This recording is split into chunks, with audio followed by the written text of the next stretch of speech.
Então, convidamos a Luiz Carlos Damate Filho para ministrar a palestra Sistemas Diferenciados com Enfoque em Sustentabilidade, Agricultura Natural, Orgânica e de Base Agroecológica. Médico veterinário pela Unesp de Botucatu, mestrado em zootecnia e nutrição animal pela Unesp, pós-graduado em gestão estratégica do agronegócio pela UFGV, doutor em ecologia aplicada na Exalc 2014.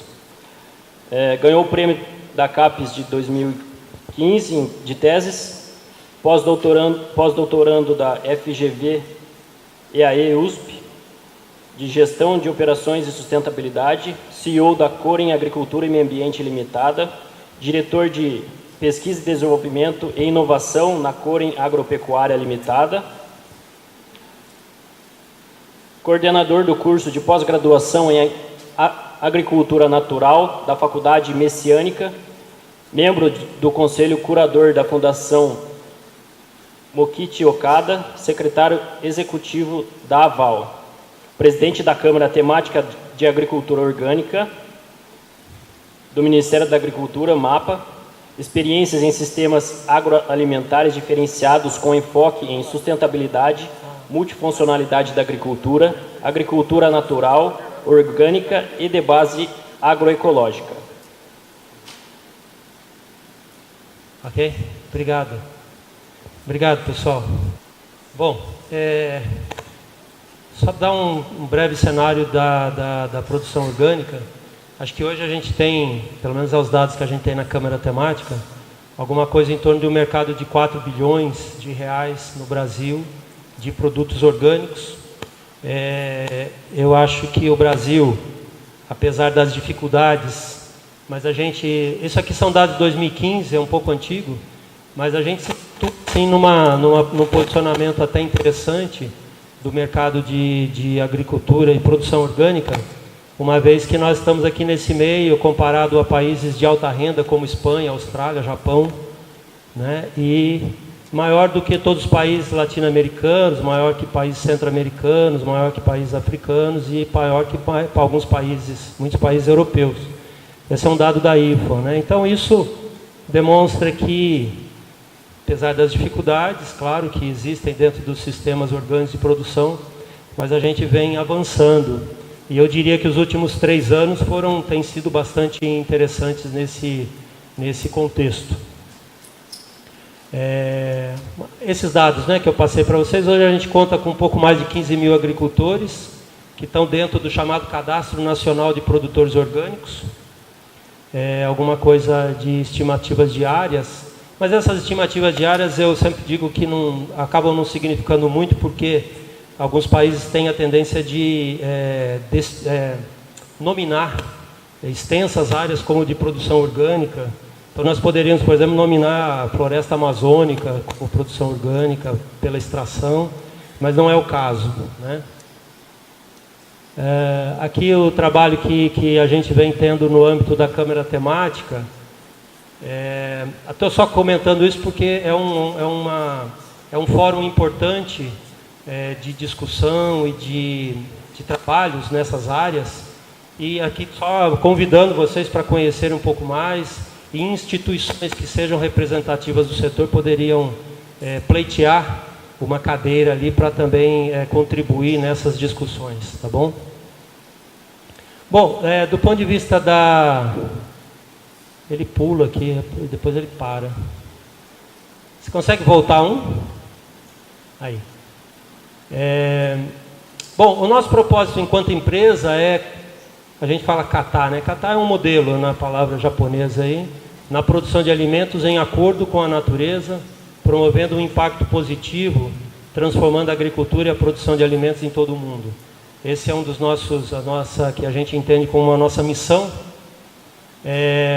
Mokichi Okada escreveu sobre isso, tem toda uma base não só filosófica, mas uma fundamentação de princípios e conceitos muito consistente. Tem centenas de escritos, né, que Mokichi Okada deixou sobre tudo isso que ele relacionou. Então ele colocou essencialmente a agricultura como um pilar de sustentação de uma nova civilização. E, segundo ele, uma civilização ideal, isenta da doença, da pobreza e do conflito. Com base nesses princípios, é que ele escreveu sobre a agricultura natural e deu alguns dos exemplos nesse sentido. Basicamente, a ideia é essa, né, de que...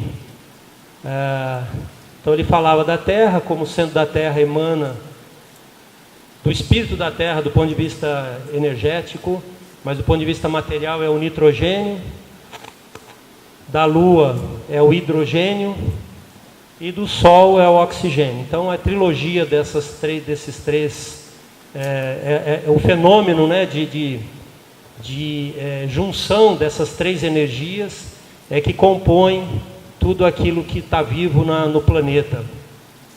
E aí surgem analogias, né, e ele escreveu sobre elas quando falou sobre os nossos órgãos.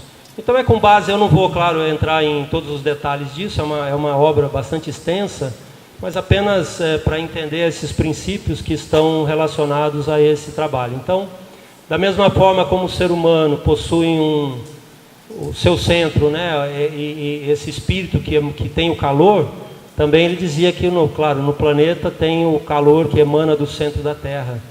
E isso, da mesma forma como a Terra é formada pelas rochas, que dão a sua estrutura material, também o ser humano, como é um resultado da natureza, também tem os ossos, os minerais no seu interior. Da mesma forma como existem os rios e os mares que transportam os nutrientes pelo planeta, também temos um sistema circulatório que transporta os nutrientes pelo nosso corpo. Da mesma forma como temos as plantas com as suas raízes que tiram os nutrientes do solo, temos também o nosso sistema digestivo que tira os nutrientes. Então ele diz que o estômago é o órgão responsável por absorver o espírito da terra. Então nesse contexto um pouco mais espiritualista é que ele foi desenvolvendo essas noções. E é com base nesse calor do centro da terra que também o ser humano tem a sua estrutura espiritual.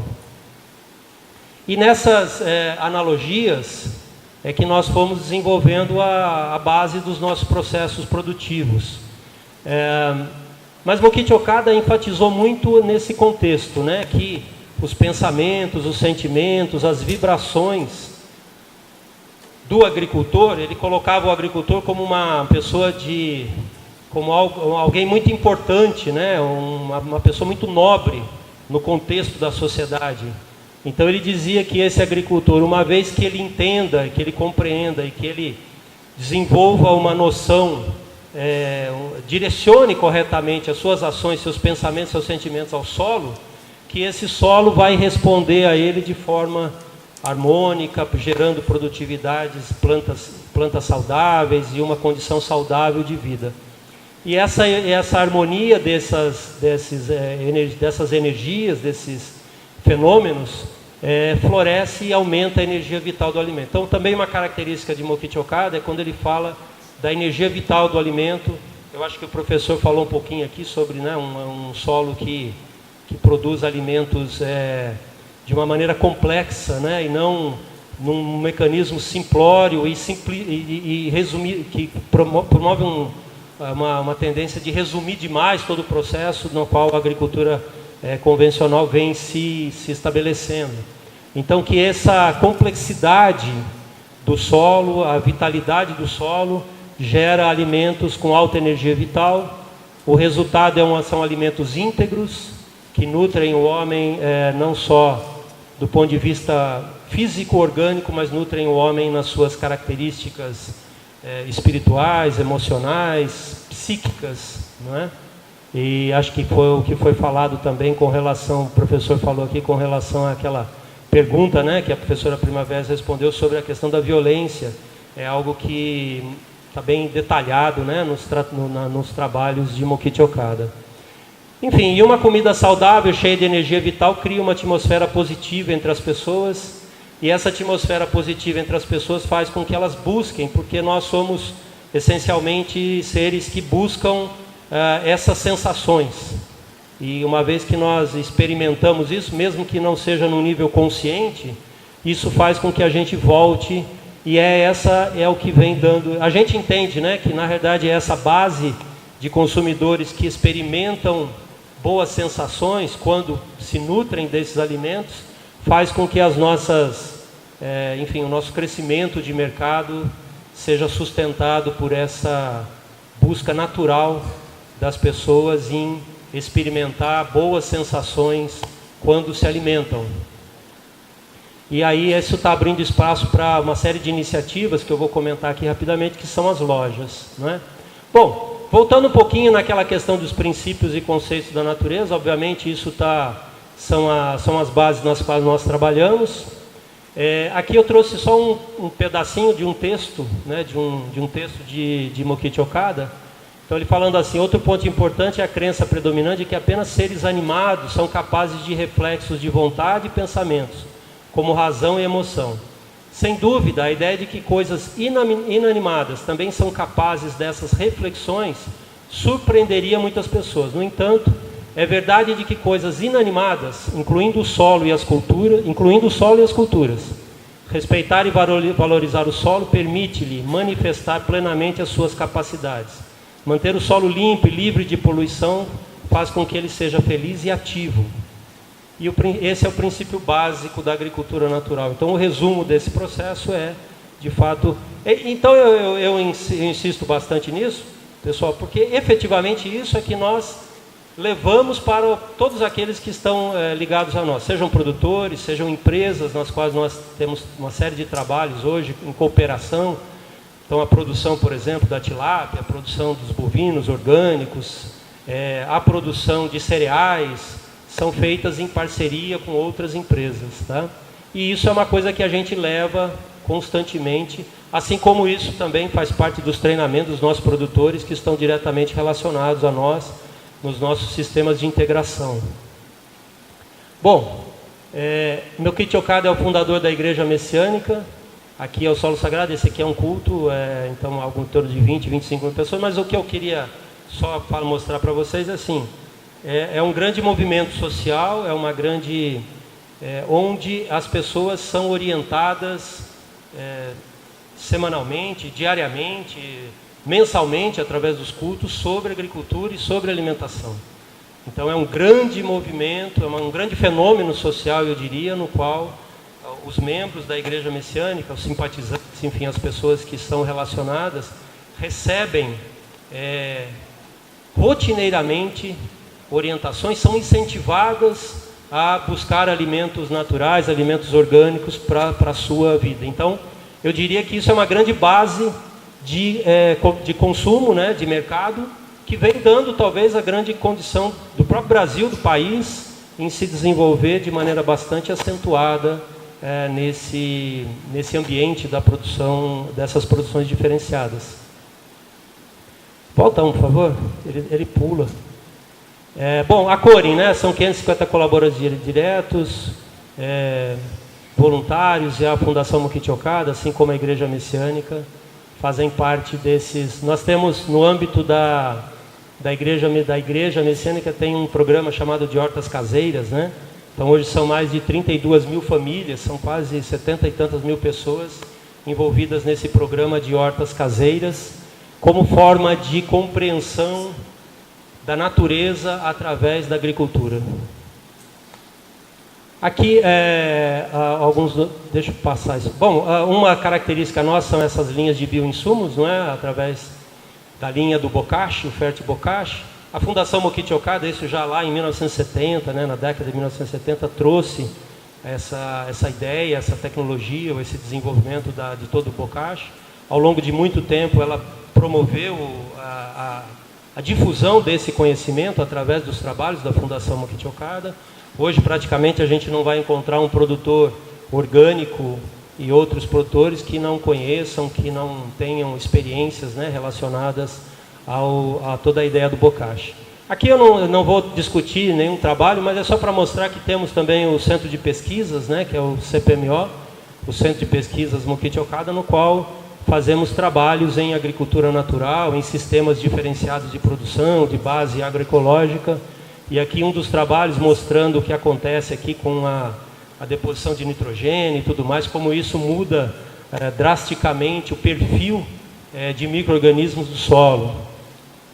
Aqui um trabalho também interessante, isso aqui são fotos de satélite, no uso só para uma breve assim, pincelada, né, nas ideias de uma agricultura sustentável, mas aqui a ideia do uso do produto, do Fertibocashi no caso, mostrando aqui a foto aqui não está tão legal, mas assim, mostrando, aqui são áreas de milho, onde aqui usou o produto e aqui não, né? Então aqui a gente tem, as fotos mostram pelo perfil de cor, um estoque de água dentro do solo e aqui aumento da massa verde, mostrando, isso é um primeiro ano de trabalho só num determinado produtor, mostrando assim o grande potencial de que essas tecnologias possam ser utilizadas e melhorando de maneira assim muito rápida algumas características, algumas condições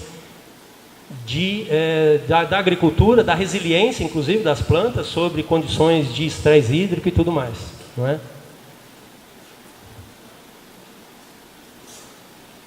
Aqui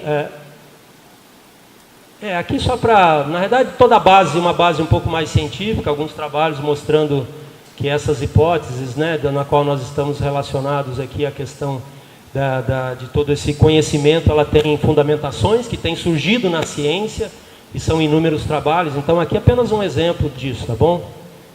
Claro que a gente fica à disposição para depois tratar disso com mais detalhes. Aqui, como eu falei para vocês, as lojas, então hoje já são estamos com 9 lojas, 6 aqui franqueadas, 3 lojas para mais 3 lojas em abertura e mais uma reinaugurando em Brasília. Então, essas lojas dão sustentação para que produtores, uma vez que nós estejamos em Brasília, no Rio de Janeiro, quer dizer, a ideia é que essas lojas promovam desenvolvimentos de produções locais. Esse é o nosso interesse, né? Esse é o nosso objetivo. A gente quer que essas lojas se disseminem de forma que também as bases de agricultura daquele local possam encontrar um ponto interessante para serem comercializados, para que os produtores tenham acesso a condições mais interessantes para comercializar seus produtos. Aqui a Coren Agropecuária, estamos sediados em Ipeúna, então 2 empresas do grupo, né? Hoje a Coren é uma holding, são 4 empresas embaixo dessa holding. Aqui a Coren Agropecuária, que é a produtora de frangos, de ovos, de carne bovina, de peixes, né? Da tilápia, da truta, do mel, de cereais, tudo com enfoque de... A Coren Agropecuária, o canal dela são as redes, né? Lojas, redes, supermercados, esse é o canal de trabalho dela. E através disso vem acontecendo um crescimento bastante interessante, né? Não só da marca, mas de interesses de outras empresas que têm produtos que nós possamos contribuir nesse processo de comercialização, né? Então é isso que vem acontecendo. Aqui o faturamento da empresa, a gente tem aqui a questão do frango, né? Ela é muito conhecida pelo frango livre de antibióticos. Começamos essa produção em 1992, 93. Então foi a primeira produção numa escala industrial de frangos livres de antibióticos, promotores de crescimento, anticoccidianos, quimioterápicos, toda essa gama, né, de produção do frango deu origem a uma série de... eu me lembro bem, né, há muito tempo atrás nós éramos vistos sempre com muita reserva, né, como radicais religiosos, alguma coisa assim. Mas aí a ciência também foi... A ciência e a sociedade, eu diria, mais do que a ciência propriamente. A ciência demora um pouco ainda para perceber o que está acontecendo, né, na vida, enfim, no ambiente prático das coisas. E isso foi ficando mais evidente, né? O problema dos antibióticos é um problema gravíssimo de contaminação ambiental, de alteração do microbioma dos sistemas, né? Sejam agrícolas, sejam urbanos. E isso tem a ver com milhares de toneladas de antibióticos que são utilizados nas granjas de frango, de suíno, principalmente, né? Então, só para vocês terem uma ideia, um franguinho que sai da granja, ele deixa para trás uns 2 quilos de cama. Imagine 2 quilos de cama onde ele defecou, onde caiu ração cheia de antibiótico, porque a ração, o antibiótico está na ração, né, pessoal? Não é uma questão só de tratamento, não é terapêutico, né? Frango, por exemplo, 3%, 4% é tratado com antibióticos. O restante são todos os 97, 96, 97% de todos os antibióticos utilizados na cadeia de produção de frangos é via ração. Então, essa ração cai na cama e esse antibiótico fica ali e vai para o campo, né? Então, imagine, se hoje a gente abate alguma coisa em torno de uns 30 milhões de aves por dia. Então, faz uma conta aí com 2 quilos, né? E, então, vai ver a quantidade de cama que está indo para o meio ambiente com antibióticos. Então, esse é um impacto significativo. Bom,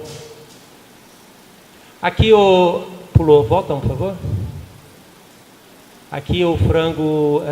os sistemas, né, só para mostrar para vocês como é que é. Aqui pulou de novo. Aqui. Eu não estou apertando, viu? Ele que pula, né? Não sei porquê. É esse aqui. É o próximo. É o próximo. Próximo. Esse. Então, essa carne bovina, fomos a primeira empresa a caracterizar, baseado naquilo que o secretário Gustavo, né, Junqueira falou, a primeira empresa a caracterizar uma produção de um território, que é o território pantaneiro. Então, aquele bioma, nós somos a primeira empresa, inclusive os produtos têm a foto do Pantanal. Então, isso, obviamente, por que isso, pessoal? Para entender o que é desenvolvimento territorial também, né? Para nos inserir num contexto de desenvolvimento territorial, para entender, para fazer com que consumidores dos grandes centros entendam o que acontece lá, como é que a gente pode promover produções sustentáveis efetivamente, como é que, senão, né, todo mundo fala em Pantanal e fala assim, está acabando com tudo sempre, né? Mas tem maneiras, e elas não são maneiras tão místicas, tão elaboradas, para que a gente consiga manter sistemas produtivos em áreas importantes do ponto de vista da ecologia, não só do Brasil, mas do mundo. E é isso que a gente vem sempre, por isso que a gente enfoca essa ideia do desenvolvimento territorial, da ideia do desenvolvimento local, da ideia de uma economia que consiga dinamizar os territórios nos quais elas estejam inseridas. Então foi isso que aconteceu com o Pantanal. Aqui a tilápia, por exemplo, também é uma questão do território, produzida no norte do estado, na divisa lá com São Paulo, Mato Grosso do Sul, né? Então, de um lado Santa Fé, do outro lado Aparecido Taboado. Ali estão a grande produção de tilápias e onde nós instalamos essa produção de tilápia sem uso de hormônios de reversão sexual e sem uso de antibióticos, antifúngicos e uma série de substâncias que são utilizadas na produção de tilápia também, né? Então, sempre promovendo essas diferenciações. Aqui é a Cor em Agricultura e Meio Ambiente, essa empresa mais relacionada com pesquisa, desenvolvimento, inovação e consultorias em sistemas agroalimentares. As linhas de trabalhos que nós temos, né, a produção dos bioinsumos, sementes orgânicas também, deixa eu ver se elas estão aqui. Então, nós somos uma empresa, a Cor em Agricultura e Meio Ambiente é uma empresa que desenvolve os sistemas produtivos. Então, o nosso grande cliente é a Cor em Agropecuária, ela é que contrata os nossos serviços técnicos de consultoria, de assistência para promover desenvolvimento nas áreas de interesse.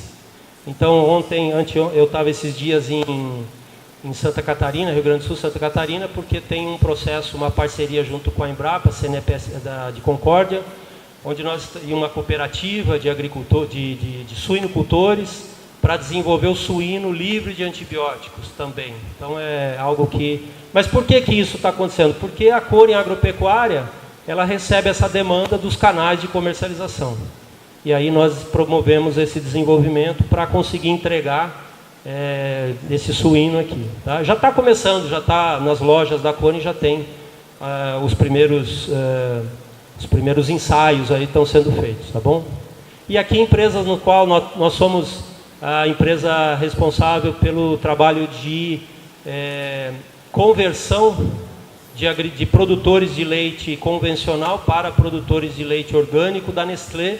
A Nestlé tem um projeto, né, na região ali de São Carlos, Araraquara, enfim, toda aquela região. Jaboticabal, pegando o sul de Minas também, na conversão de produtores de leite convencional para produtores de leite orgânico. Agora, a partir de abril, maio e junho, nós temos os primeiros produtores já que foram convertidos, começam a produzir leite orgânico, e aí a Nestlé vai, enfim, como é que ela vai comercializar isso, são as estratégias dela. Mas são empresas que nós temos trabalhos de pesquisa, de desenvolvimento com empresas nessas áreas, tá? Então é isso. Queria agradecer aí a oportunidade. Obrigado.